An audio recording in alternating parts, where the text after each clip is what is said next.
Against the Wolves, the bench had a bad night, and then there was the Jazz game. And we're going to be honest, we don't really know what to make of it. This is Locked On Nuggets. You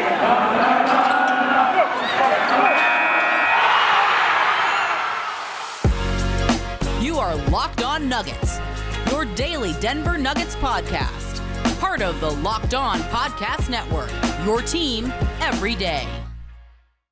Hello, everyone. Welcome to Locked On Nuggets, your daily Denver Nuggets podcast. Thanks for making us part of your day and making us your first listen each and every day. Today's episode is brought to you by PrizePicks. Check out prizepicks.com and use promo code NBA or go to your app store and download the app today. PrizePicks is daily fantasy made easy.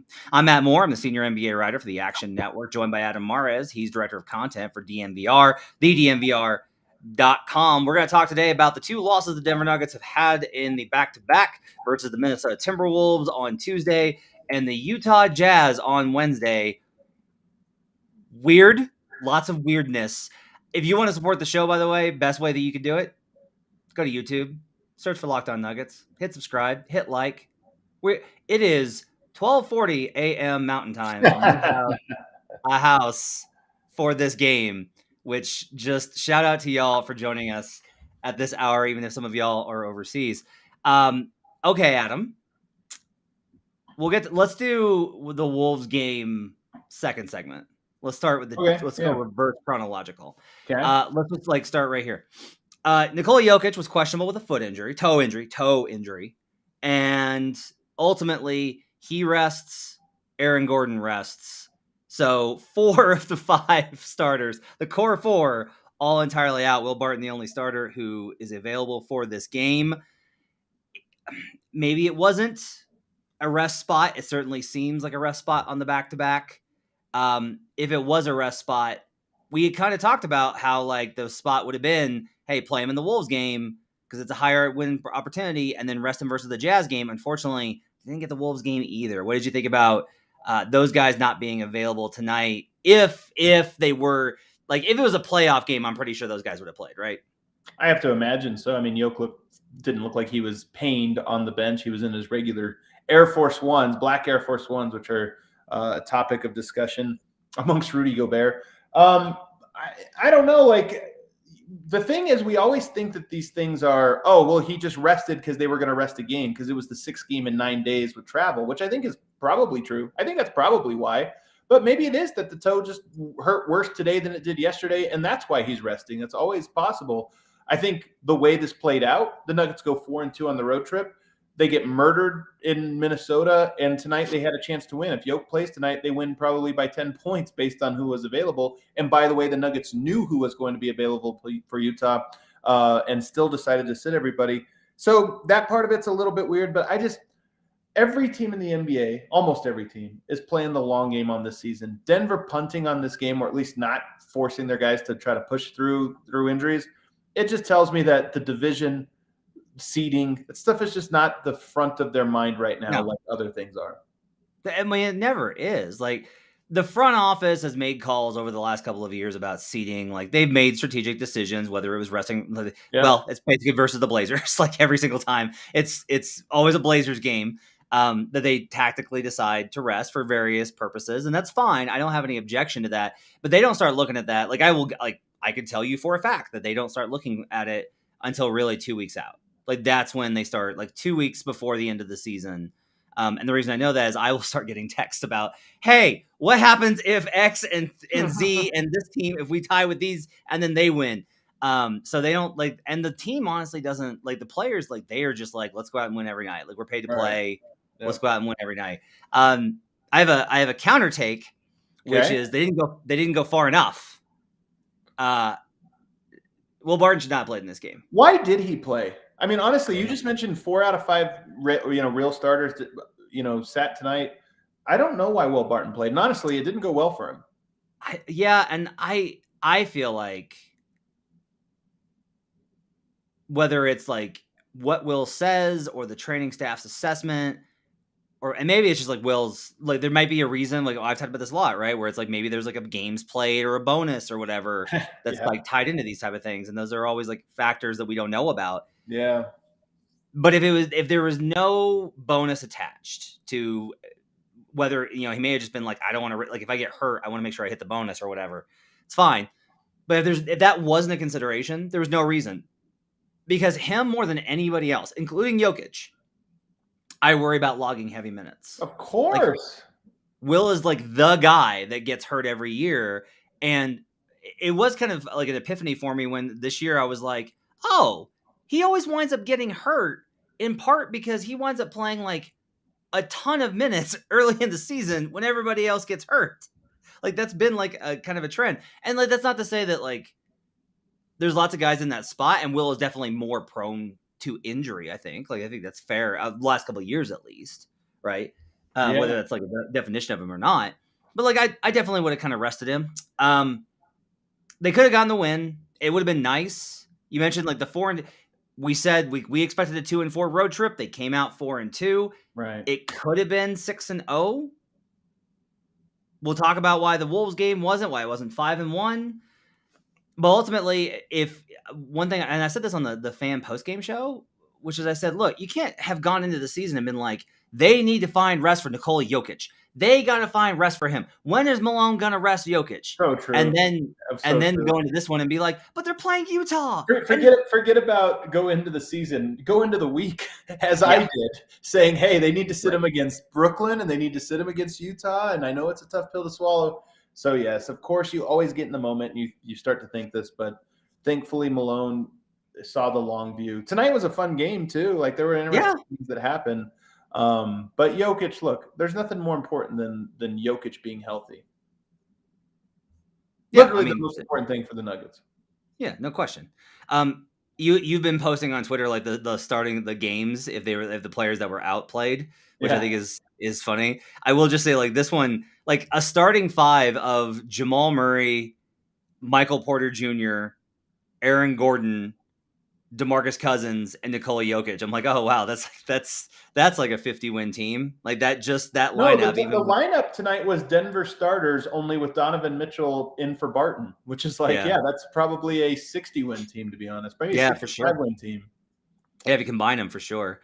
Look, the Jazz the Jazz have not played well without Mitchell and Gobert. Not surprisingly, they didn't shoot well from 3, 7-29. Nuggets defense held them to 48.8% shooting. This game was a bit of a joke. Like this game, I mean, there was definitely there was a pickup feel to it. There was a lot of like dribble down, pull up 3, dribble down, pull up 3. Like Trent Forrest trying to the vets in this game tonight, I feel like were the ones that were least that were like, this isn't a real game.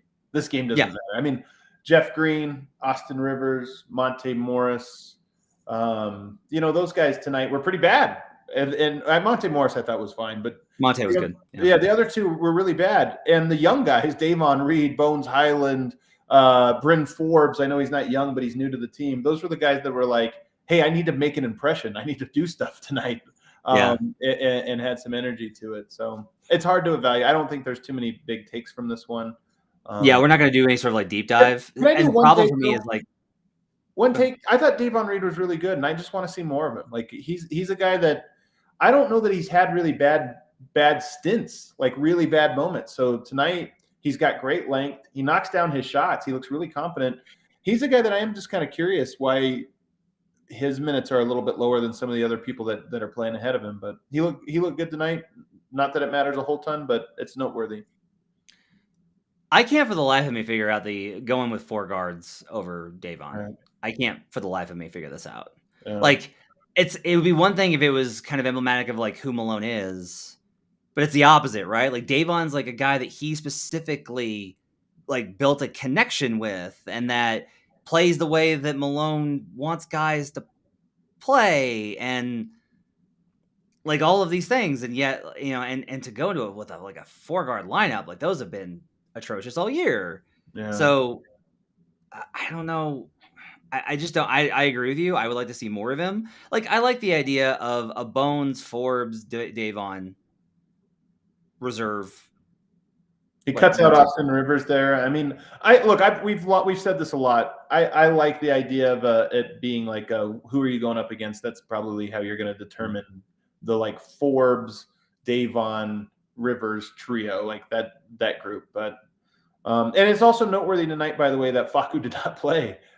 in a game when it was like everybody's going to play. Facu did not play. I think it kind of tells you the state of probably where he's at with the team. Yeah, I don't. Let me put it this way. Even I think that's too extreme.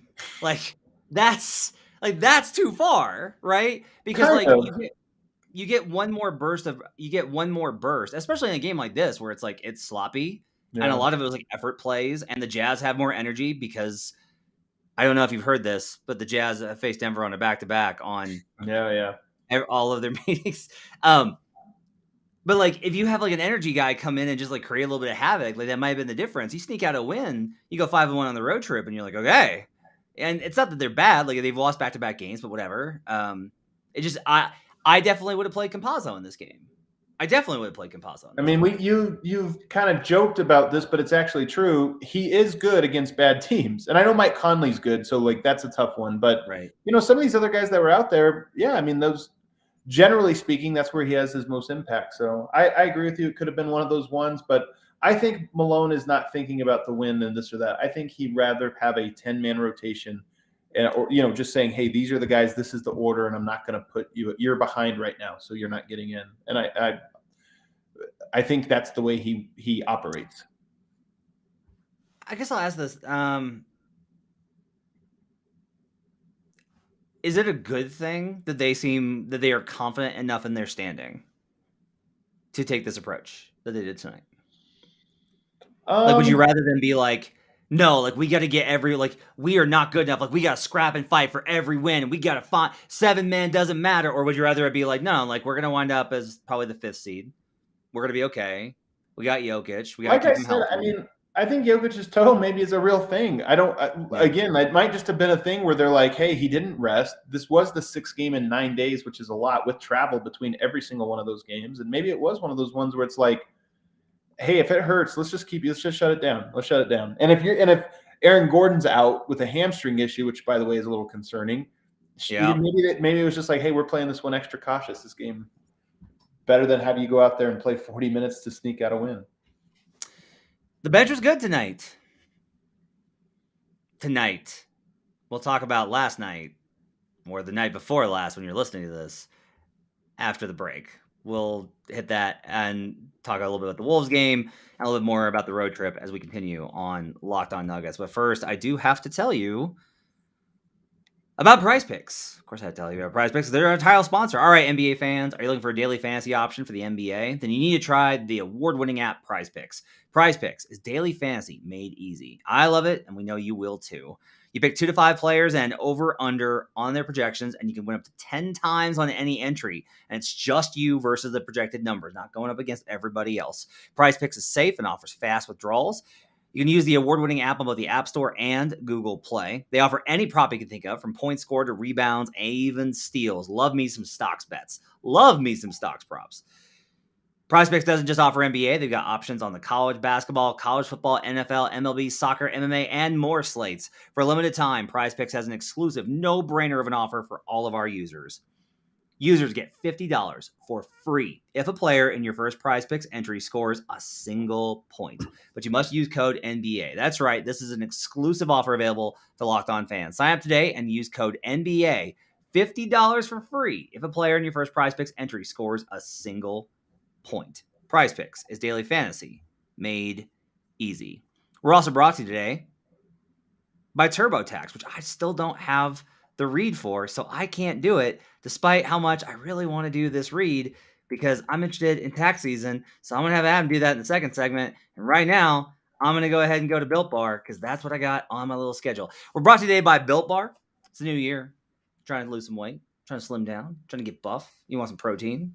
You want it to taste good. Well, that's Built Bar for you because Built Bar is a protein bar that tastes like a candy bar, maybe even better than a candy bar. It makes it easier to stick to your resolution because it tastes so good, you'll want to eat it. You want to eat healthy, but it gets boring. By week 3, you're like, where's the chocolate? Well, Built Bars are covered in 100% chocolate, but they've only got 130 calories, 4 grams of sugar, 4 net carbs, along with 17 grams of protein. There's so many flavors to choose from: coconut almond, peanut butter brownie, raspberry, that's my favorite, I talk about it all the time, cookies and cream, salted caramels, mint brownie, and many more. In fact, Built is always coming out with new limited time flavors, so check out Built.com to see what's new.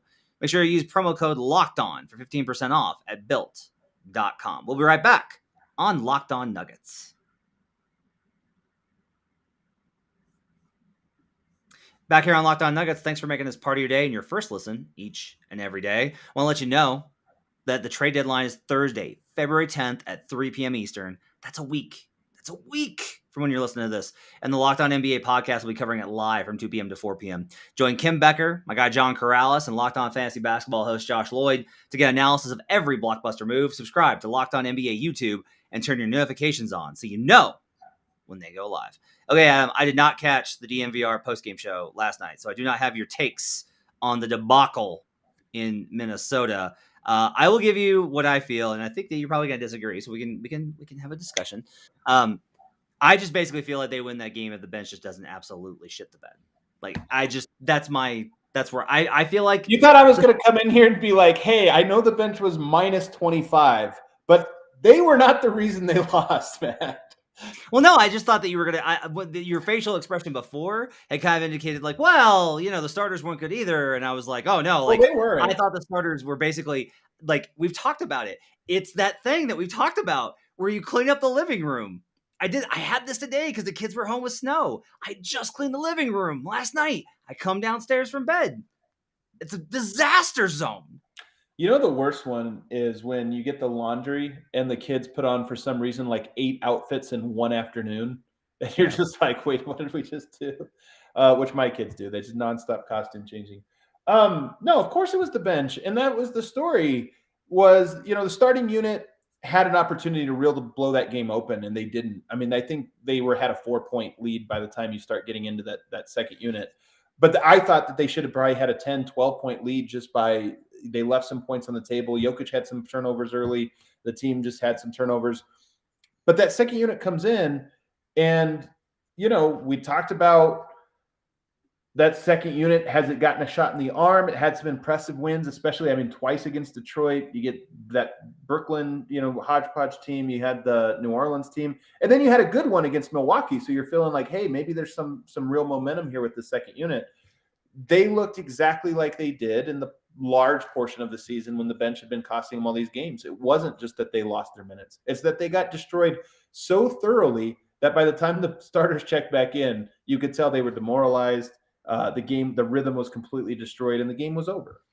Let me just build you up. You're so smart. You're just such a smart guy. Because the other night you're like, I want to warn everybody that the Bones Hyland experience is going to have some ups and downs. And then like immediately Bones has an absolutely horrific game. Immediately. And like, I will say, like him having, I will say this. I think, and then nobody's asking me, like Malone's never going to ask me, but like, I would say that I believe Malone's probably going to have to make a decision on whether or not the kid has a leash or not. Because for me, I'm like, look, if you want to play him in spot minutes, and then if you have the luxury, you can have a leash on Bones. If you have the luxury of that, I don't think you do. Like it doesn't. If he's bad, you're gonna, especially in this game where it's like everyone was bad. Yeah, everyone was bad. Yeah. Sure. I don't think this was a one guy ruined everything for everybody game. The one thing I will say is Bones Hyland ended up with 15 minutes.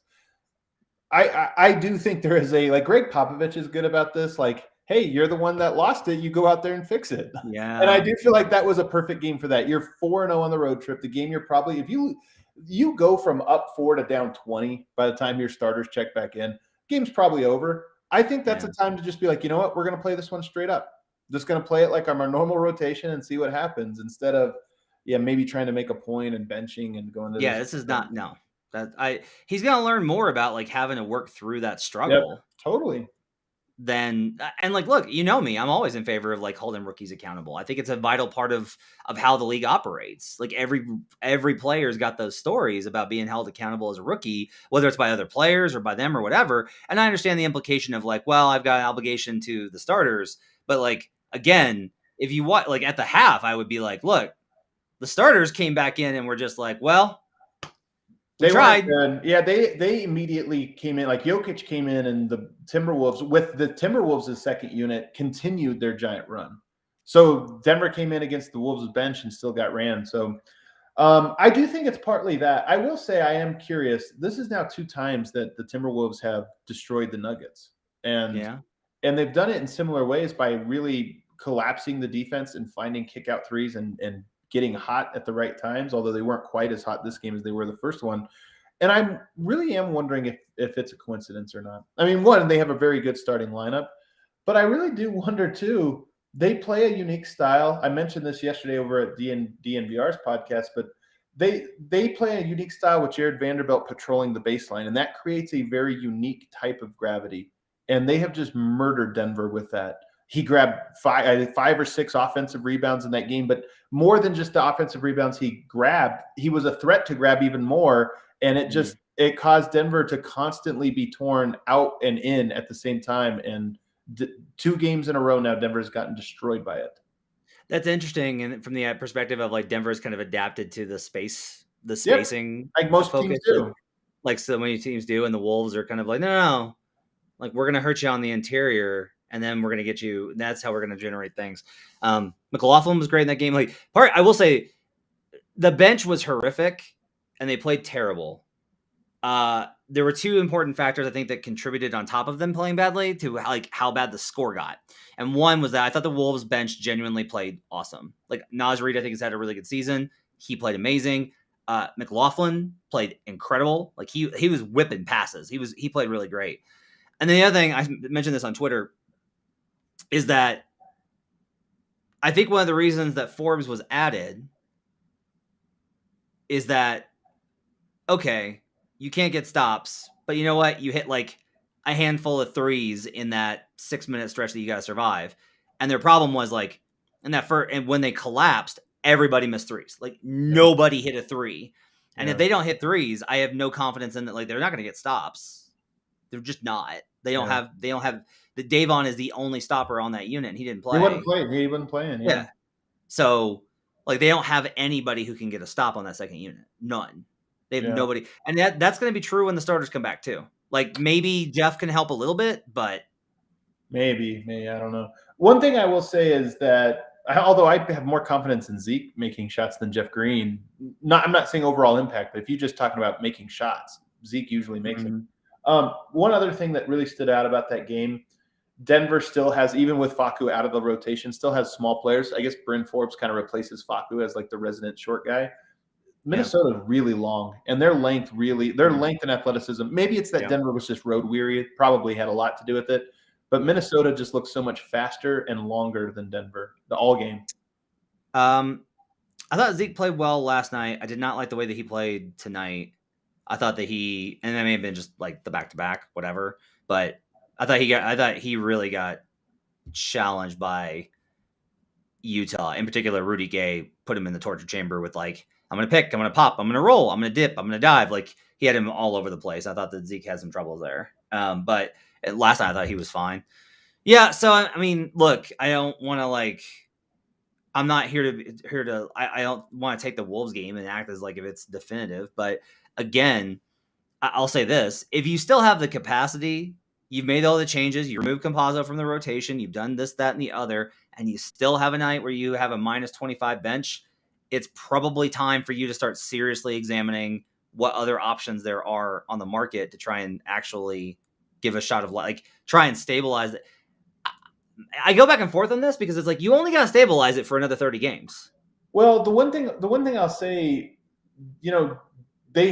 Denver didn't have their backup center again. I mean, DeMarcus Cousins on this new 10-day wasn't there. And I know it worked in the previous game, but we mentioned it. That was a very small team. And so you have JaMychal Green at center. And I'm not saying this was on JaMychal Green that game. It was on everybody. But your point about do you need to go to the drawing board? Maybe. I mean, Denver, maybe they just need they need to have all their pieces to be able to really evaluate it. Yeah. Denver's bench, a lot of that bench that was bad in the previous game was good against Utah. So again, it might just be like who's available, who you're going up against, this and that. Yeah. I will say, like, I think we're just still kind of back to this thing. I asked on media day, hey, how do you feel about not having a center on this roster outside of Nikola? Like, I'm a little surprised that there hasn't been like okay, we got to, But, well, I guess I'm not, because there's so often teams that have this glaring positional need and they never fix it. Usually it's point guard. Like, usually it's like teams are like, they need a backup point guard and their second unit just can't get organized offensively, and it takes them a while to find the guy because it's at a premium. But centers aren't. That's kind of the thing I'm kind of surprised at. Like, there's a bunch of guys you can go find and go pick up. Like, Toronto is perfectly willing to give you one of their centers because they hate all their centers and want an upgrade. But that's one of the problems, actually, if you're not to dip too far into this, but if you're looking at the trade market for a center, and I know like there's been a lot of talk about wings, I get that, but I do know that they've kicked around for centers too. The market for centers is actually pretty hot right now. Like, there's a lot of teams that are looking for a center. Dallas wants a center upgrade. Toronto wants a center upgrade, and Denver wants a bench center upgrade. So, do you think it's strange though that they signed Boogie to a 10-day and he's missed 2 games in a row? Like, he's on his latest 10-day. He's now 0 for 2 in games. It's a little strange to me, but I don't know. Maybe they have longer term plan. I don't know. I don't know what to make of it. One thing I'll say is we're analyzing these last 2 games, and I honestly think both games come down to Denver has had a ridiculous stretch here. I know it's an excuse, but I really just think that Minnesota game, they ran out of gas. Like, when that second you got steamrolled, they were just like, we don't have it. And tonight obviously was a punt. So I think you look at it, Denver has 19 home games and 12 road games remaining. I think they have a normal schedule from here on out, and then it gets really favorable in March and April. So I think this was just hey, we're out of gas. We punt in a lot of ways. That's fair. We'll talk about the road trip as a whole, about where Denver's at, the upcoming schedule, and more when we come back on Locked On Nuggets. You don't happen to have the TurboTax copy up, do you, buddy, of mine? I do not. Okay. We'll go to break. We will hit TurboTax on another day. We will be back here in just a minute on Locked On Nuggets.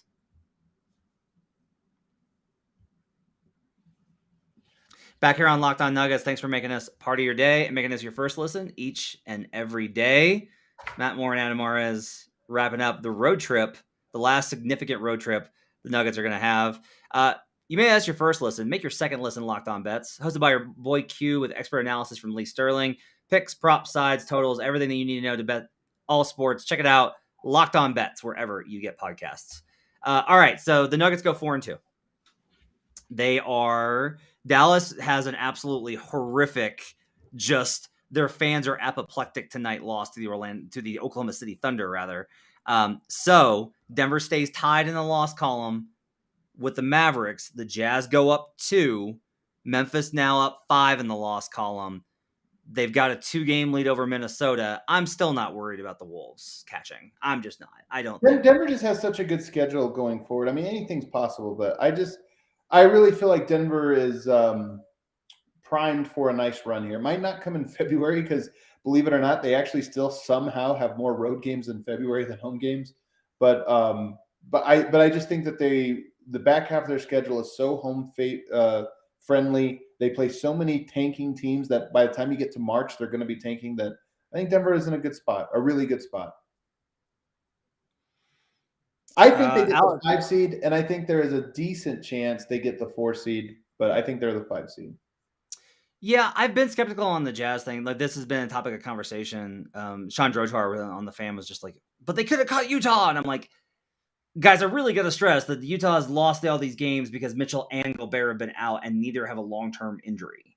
Like, Donovan had a concussion, and he's struggling to get back from it. And I hope he gets better, by the way. Having a concussion sucks, as I know. And Gobert's dealing with a calf strain, and that could be persistent. But there's also not been – there's been like, Gobert shot around. He might play.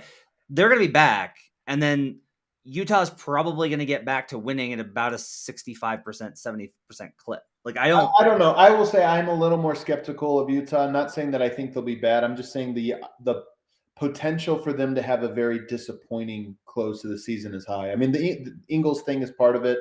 The concussion, I mean, guys usually bounce back and are 100% from that at a certain time.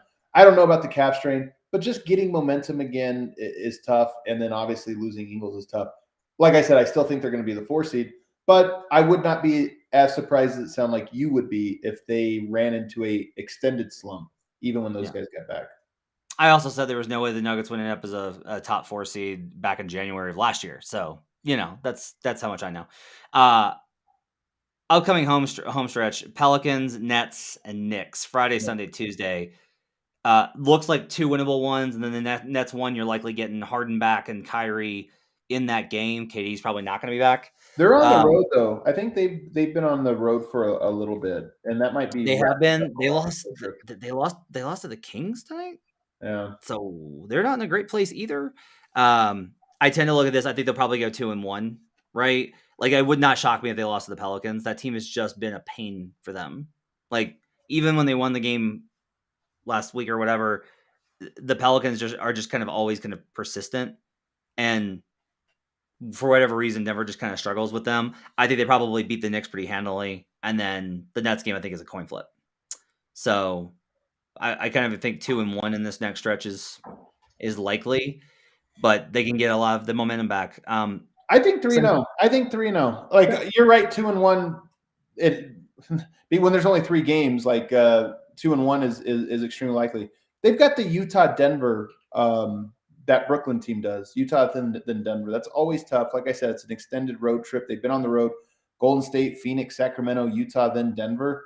That's a really, really tough road trip. I think Denver can get it. And then Denver's just been good at home. You bought a little bit of extra rest. I think they should get it. Alex has some comments in the chat section. He is feisty. So the solution is to cut people and draft others each time things don't work out. 2 games ago, everything was fine because Facu was finally out. Now that wasn't the problem to begin with. Maybe it's time to admit we don't know much about basketball as we thought, and some of the ideas weren't that great. No, like, the bench has been better since they removed Facu and Campazzo. Like, just has been. That's been a better thing. They play Bonds more. Like, that's maybe a better way. Alex Lerner's a guy that has been blocked many times at DNVR. So we'll say I do have the click right here. It just says block user. So we do have that ability to want to be an a-hole. No, I think it's fine. It's just one of those things where it's an interesting question of trying to solve this bench problem all season. What's funny is, and we talked about this before too, the bench isn't going to be bad next season. Like, that's what's crazy. The bench units year over year are generally inconsistent. Like, they're just not. Like, each team is kind of an organism. It's bad this year. It'll probably be better next year. I will say, I was thinking about this today, that look, Plumlee had his problems, right, and was frustrating on a lot of levels, and I get why fans were frustrated, especially after the AD game winner. I get that. It was kind of interesting though when I realized, I was like, wait, Mason Plumlee started for the Nets, he started for the Blazers, he started for the Pistons, he starts for the Hornets. The Nuggets had a starting center on the bench for like 4 years. And I kind of hadn't realized like how much better depth-wise Mason was. Like, especially after he's left Denver. And yeah, he's gone to Detroit and Charlotte, not super teams or even contenders. But it's interesting to me that, like, that's the level of because we just the center play, it was more of a luxury, I think, than we appreciated, especially when I look around the league. And there's a lot of teams, like I said, there's a lot of teams that are looking for that help because those second units really do struggle because they do not have any sort of premium center talent.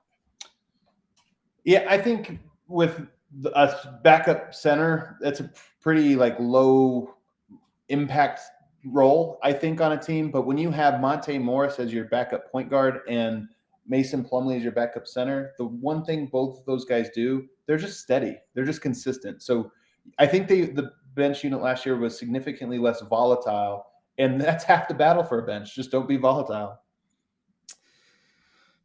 One thing I will say that I should have done this is I should have found out from PR if they had done x-rays. Have you heard if they've done x-rays on Yoke? I don't. I have not heard. So that's probably something to check, right? It's just to confirm, like, hey, you've done an x-ray and it's come out negative. I would assume that they have. I can't imagine them not, but that's really the only concern, I think, from that perspective. So you think they go 3-0 on this homestand, which would definitely be a boost. You're still very high on them overall. The Aaron Gordon hamstring thing, I think, is probably a concern. Yeah, it's a little concern. That's the one thing that they need him. And the hamstring has been a thing that was bothering him last year. It was bothering him earlier this year. So it's a little, I don't love seeing that pop up. Lakers got to win versus the Blazers. So they're I think they have the Clippers tomorrow night. That's going to be a fairly big game. It's on back-to-back. It's the Clippers. No LeBron, but no Kawhi and PG. A little bit of pressure there. A little bit. Just a smidge of pressure. Can I ask your opinion on something as a basketball man that I respect so much? Do you consider the Suns to be a juggernaut? That's a great question. I do. A juggernaut is weird. Like they're beatable, but I think they're really good. I have a hard time envisioning Denver beating them. I agree. I totally agree with that. There is this line that I won't go to with them where I'm like I've said, and I believe this, they should be the title favorites. Like, I think it's insulting. I agree with that. I agree with that. I think it's insulting to Phoenix that Brooklyn is above them and the Warriors. Like, both of those teams have shorter title odds than the Suns. And I get it from a book's perspective because they've taken more money on those teams. But even then, like, the Suns are just better. The Warriors are the weird one because the betting public and even like people like you and me have a hard time understanding what an injury, like Draymond, we just assume, oh, well, he'll be back. And I don't know. We just don't know that. Yeah. But when they were at their best, they played in Phoenix and Golden State won that game. Like, we forget Golden State. You always think about teams in terms of offense. When Golden State was rolling this year, nobody could score on them. Nobody could score on them, including Phoenix. And that's the thing. So I understand that Brooklyn is I don't understand Brooklyn. Brooklyn is a team that is just like, what are we talking about? I mean, they might do it. I understand it because they are so talented, but they have given zero evidence that they are what everybody envisions they could be. But not only that, Brooklyn's told us what they are all year. Like, Brooklyn all year has been like, yeah, we're not all that good. We just have Kevin Durant. Like, that's been their entire thing, is like, we're not that good. We have no front court depth. We can't really play defense. We're limited in personnel. We don't have great chemistry. Our point guard's a lunatic. They keep telling us, and we're just like, but come playoff time, and I'm like, I don't know, man. I don't know. I don't buy it. I had to reach a point where I was like, no, I'm not going to keep believing when I have, because it's like, well, we know that they'll be there, and I'm like, do we? They have one playoff run together in which they beat the Celtics, like a very sad Celtics team last year. And then, yeah, they could have beat the Bucks, but they didn't. They could have, might have, should have, but didn't. Yeah. The reason I ask is just like, I'm with you that the Suns are really, really good, but I can't put them on the level of like Golden State when they were. Well, I mean, nobody's on that level. Right. But I don't know. They kind of remind me a little bit of the 2014 Spurs in that they beat you because they're so solid. They're so good. And you almost undervalue that because you always picture like, well, who's the guy that's going to beat you? It's not the guy. I mean, maybe Chris Paul or Booker or whatever, but they're just so good. They don't have weaknesses. You can't screw up against them. You got to play 48 minutes of perfect basketball. And even then, they're talented enough to beat you even if you do that. So I think they might be sneaky good, but at the same time, I do want to see what happens if they get – are they going to get worn down? Like, what is their path to the one team – here's a team that I think is interesting, sneaky, competitive for them. I wonder what they look like against the Clippers if the Clippers end up getting, like, their guys back. Yes, 100%. 100%. That's the team I can see being a tough matchup for them, and it might be a first-rounder. If all of a sudden it's like it's April 10th, right, and the playoffs start in a week, and it's like, Kawhi's going to play 20 minutes in this game tonight and then rest and then play and then start on Sunday or whatever. Like, I would definitely be hammering Clippers futures. Is there? Yeah, me too. I really buy the Clippers if they get healthy, but they might just not, and then you'll look like an idiot for buying all those futures. Is there a Chris Paul? Like 2 years ago, Chris Paul was, he's washed, he's done, and then the same Andrew Wiggins to DeMar DeRozan. Like, there's always a player that you're like, well, that guy's not that good. And then all of a sudden you're like, well, how did everybody pass on Chris Paul? Look at this guy. He's awesome. Is there that guy right now? To me, it might be Ben Simmons, although Ben Simmons comes with a ton of baggage. But is there a guy out there that you think is going to swing things? Kristaps, maybe? Kristaps? He's not. I mean, he's not Chris Paul. It's not Kristaps. I personally think Cat could have a monster series. I think Cat's Jimmy Butler.